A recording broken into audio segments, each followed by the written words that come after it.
నాన్న always under rated. నాన్న మన కోసం ఏం చేశాడో మనకు తెలీదు, ఎన్ని కష్టాలు పడ్డాడో తెలీదు.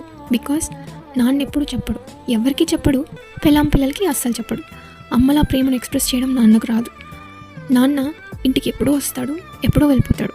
బిజీ ఉన్న నాన్న అయితే రాత్రిపూట ఇంటికి వచ్చి మంచం మీద ఎదుగుతున్న పిల్లల్ని చూస్తుంటాడు. ఎప్పుడూ పనైనా కాస్త ఇంటి పట్టున ఉండొచ్చుగా అంటూ చిరాకు పడుతున్న అమ్మ మాటలు వింటుంటాం. పిల్లలు కూడా నాన్నను మిస్ అవుతుంటారు. నిజానికి నాన్నను నాన్నే మిస్ అవుతుంటాడు. పెళ్ళి అయ్యి పిల్లలు పుట్టగానే నాన్న జీవితం నాన్న చేతిలో ఉండదు. మనందరి కోసం నాన్న రాత్రి పగలు పని చేయాలి.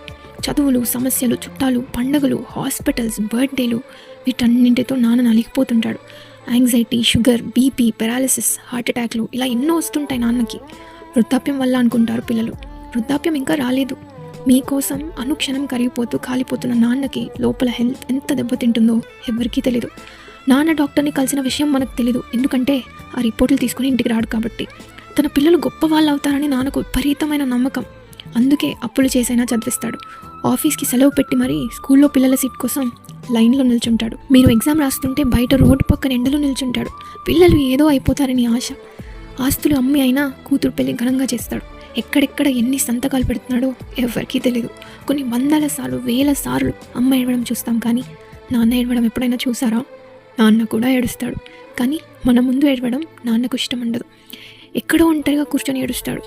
పిల్లలు పెద్దలు అయిపోయి ఏదో పని చేసుకునే టైంకి అన్నీ అమ్ముకుని అంతంత ఆరోగ్యంతో అంతా ఆరిపోయి మిగిలిపోతాడు నాన్న.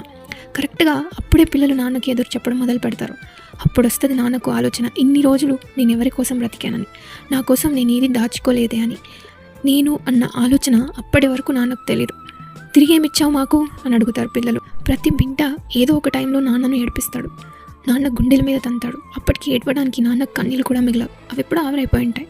కడుపున పుట్టే బిడ్డ ఎంత మంచివాడు, ఎంత ప్రయోజకుడు అయితే అంత బాధ పెడతాడు తండ్రిని. వాడికి ఎంత సక్సెస్ వస్తే అంతే ఎక్కువగా తండ్రిని ఏడిపిస్తాడు. ఇది నిజం.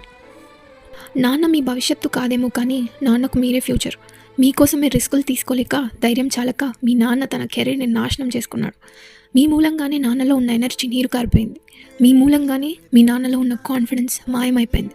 ఫైర్ చచ్చిపోయింది. ఎక్స్ట్రాడినరీగా అవ్వాల్సిన ఎంతోమంది నాన్నలు జీవితంలో ఆర్డినరీగా మిగిలిపోయారు కేవలం మీ వల్లే. Respect your dad.